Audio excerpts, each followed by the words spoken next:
16h-18h sur Europe 1. Stéphane Bern et Mathieu Noël. Historiquement vôtre. La France a peur. Après un Spitz, lui qui ne voit devenir que du Perrier-Rondelle, Stéphane Bern sera-t-il en mesure de délivrer sans bavure son mot de la fin ? Stéphane, la France a peur, mais elle croit en vous.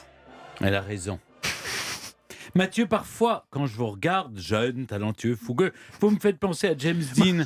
Souvent, Et quand je me coïncidence regarde dans la glace, je pense à troublante, ça aussi. ça fait 65 ans, jour pour jour, qu'il nous a quittés. Oh non.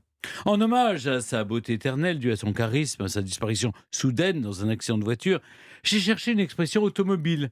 Ah bon, il y avait appuyer sur le champignon, conduire comme un pied, partir sur les chapeaux de roue. Ouais, vous avez choisi laquelle alors ? Une autre. En voiture Simone. Tout en sachant que dans son intégralité, l'expression en question est en voiture Simone, c'est moi qui conduis, c'est toi qui klaxonne. Ça, c'est un truc érotique, non ? On en avait parlé dans un quiz. Simone, c'était en fait une pionnière dans l'automobile, c'est ça ? Exactement, Mathieu. Simone Louise de Pinet de Borde-des-Forest. Je voulais revenir sur son destin incroyable. Elle est en effet l'une des premières femmes en France à avoir passé son permis de conduire. Elle le décroche en 1929, à 19 ans.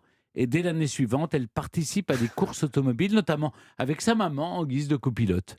On a longtemps cru que cette formule venait de Guy Lux. Oui, parce qu'il brocardait régulièrement dans les émissions l'aimable Simone Garnier en lui lançant « En voiture, Simone !» laissant croire lui-même qu'il était à l'origine de cette expression. Mais point du tout. Simone a eu une vie bien remplie. Elle a, durant sa carrière, battu 24 records du monde en course pendant la Seconde Guerre mondiale. Elle a même conduit un camion de la Croix-Rouge. Elle est la première femme aussi à ouvrir une auto-école. Elle s'est mariée à 63 ans et nous a quittés en 2004 à 94 ans. Aujourd'hui, je ne voulais pas dire en voiture, Simone, mais chapeau, Simone.